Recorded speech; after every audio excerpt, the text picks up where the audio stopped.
¿Escuchaste alguna vez un chiste sobre el cielo?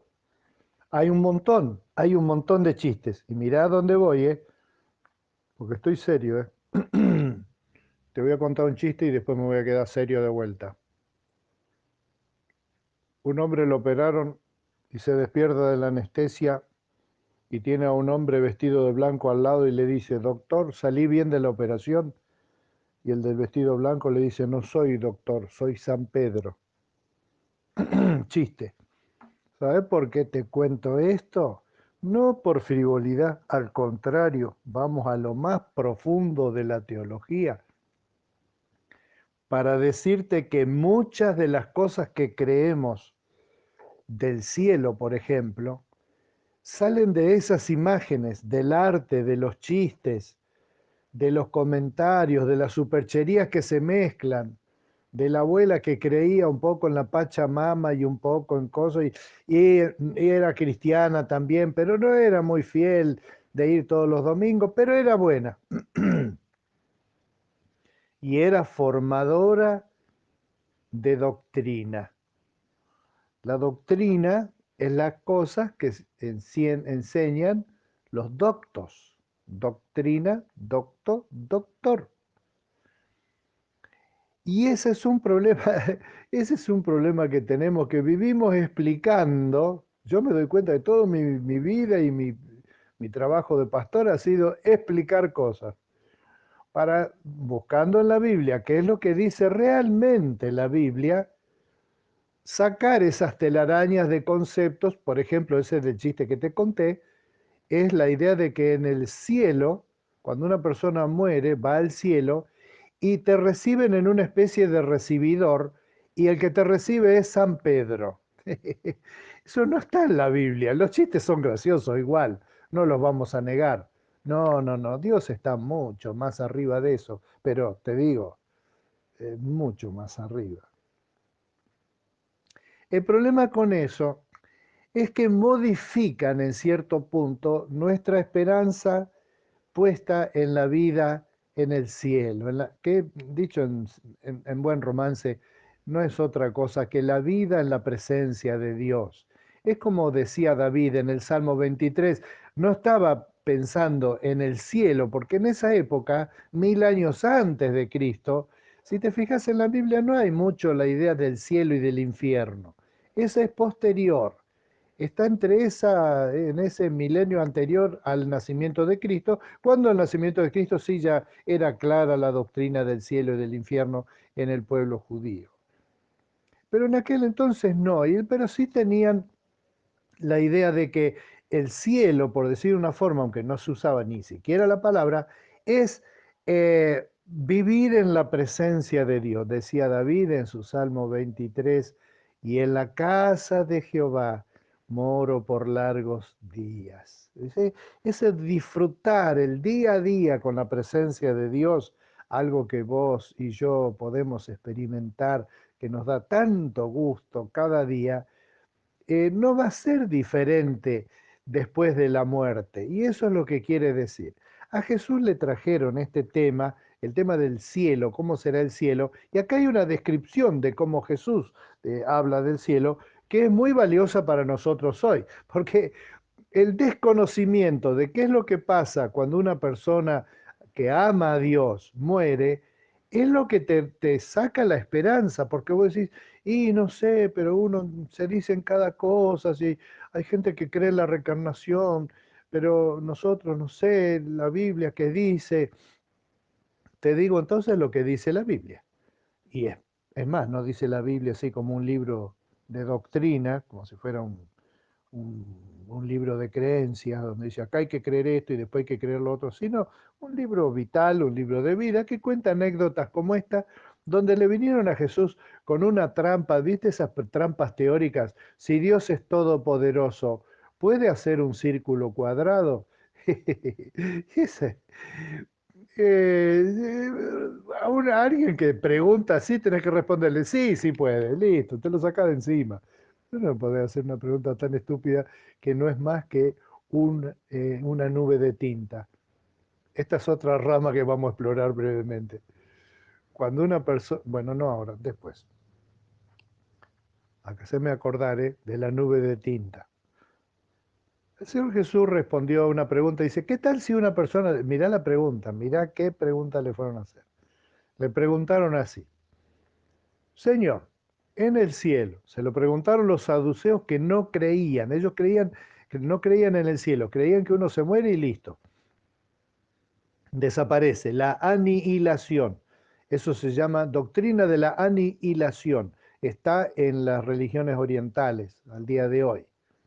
La idea de que una persona, una vez que se muere, es como una gota de agua que cae en el océano, desaparece, el todo lo absorbe. Se pierden las características personales, se acaban los recuerdos, se acaban las inquietudes, se acaba todo.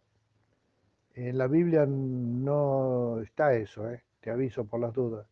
Está la vida en la presencia de Dios para siempre. Es cierto que también hay una vida de castigo eterno. Es como dos muertes, a decir del apóstol Juan en Apocalipsis, que dice, referido al infierno, como una segunda muerte. La primera es cuando te morís, y la segunda, cuando vas al cielo y descubrís que en realidad, como tu relación con Dios fue de indiferencia y de pecado, no vas a tener la dicha de conocerle a Él y estar para siempre en su presencia, sino vas a estar para siempre separado de Él en otro lugar.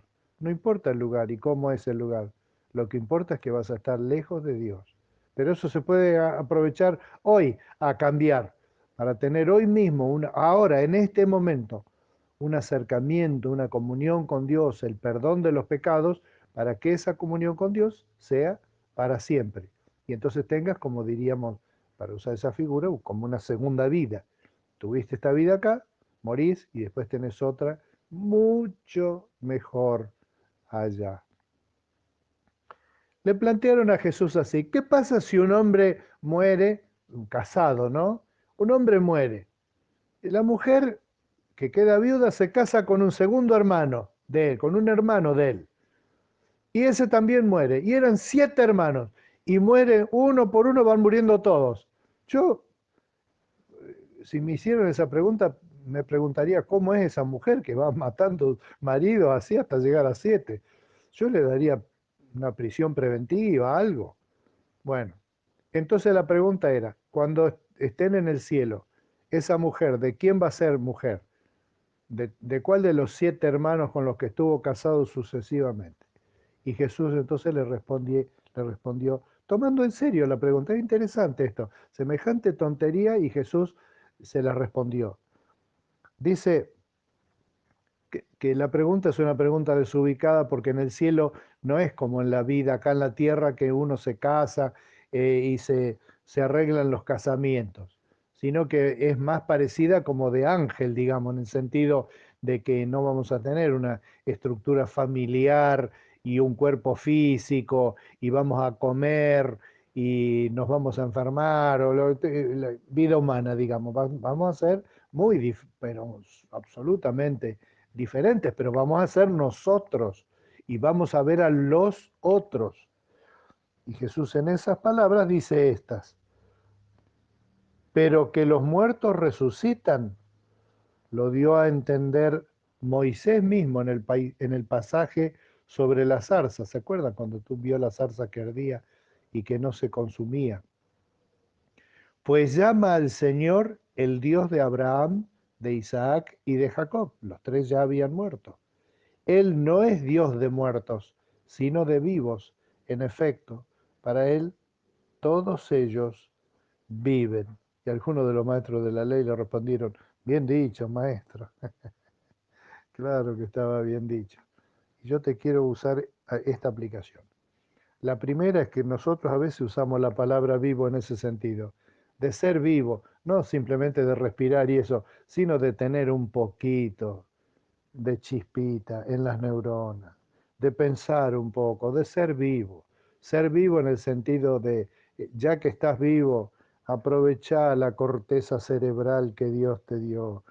Mis queridos cráneos, decía Rosita Berlies, era una profesora solterona que teníamos en literatura y lengua castellana en el secundario. Amábamos a esa mujer, porque era ella, siempre hablaba en tono campechano así, y usaba estas palabras como por ejemplo, muevan un poquito la croqueta. Y eso es que la croqueta del cerebro, ¿no? ¿Se entiende esa metáfora?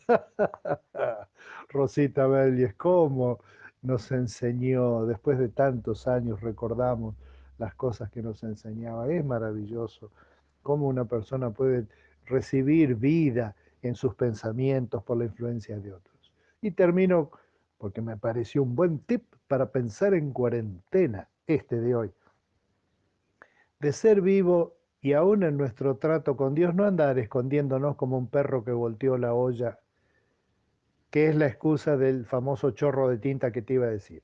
Hay un calamar en el mar, por eso es calamar, porque está en el mar. El calamar en el río no se llamaría calamar, se llamaría calamario. El calamar tiene una técnica de protección.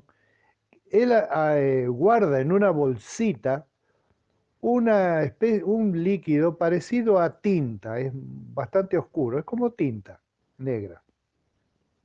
Entonces cuando se ve amenazado, lanza ese chorro de tinta que se dispersa en el agua y él entonces huye con unos chorros de agua que él tiene unas bolsitas donde él puede tomar el agua y escupirla y como un avión a reacción sale disparado y el enemigo, sea un tiburón o lo que fuera, que lo quiere atacar, una vez que se dispersó la tinta no encuentra más el calamar que está a 200 kilómetros de distancia. Y es una buena técnica, tira el chorro de tinta y dispara, y huye y desaparece. Y hay muchas personas que son así. En vez de enfrentar a Dios en un encuentro personal y avenirse a la presencia de Dios, largan un chorro de tinta, tipo, y bueno, pero si Dios existe, entonces ¿por qué hay tantas religiones? Y entonces, claro, vos te enzarzás ahí respondiendo, no, lo que pasa es que sí, que no, que las religiones, que la expresión humana, pero que Dios es siempre...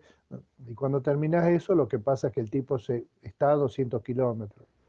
Y Jesucristo quería tener contacto directo con cada uno, incluyéndonos a nosotros, y que seamos vivos, y que no larguemos chorros de tinta. Y quizás si te parece bien, podés preguntarte esta mañana, cuando yo hago algo para esquivar el bulto a Dios, ¿estoy comportándome en forma sabia en pro de la vida o me estoy comportando como un tonto en pro de la muerte?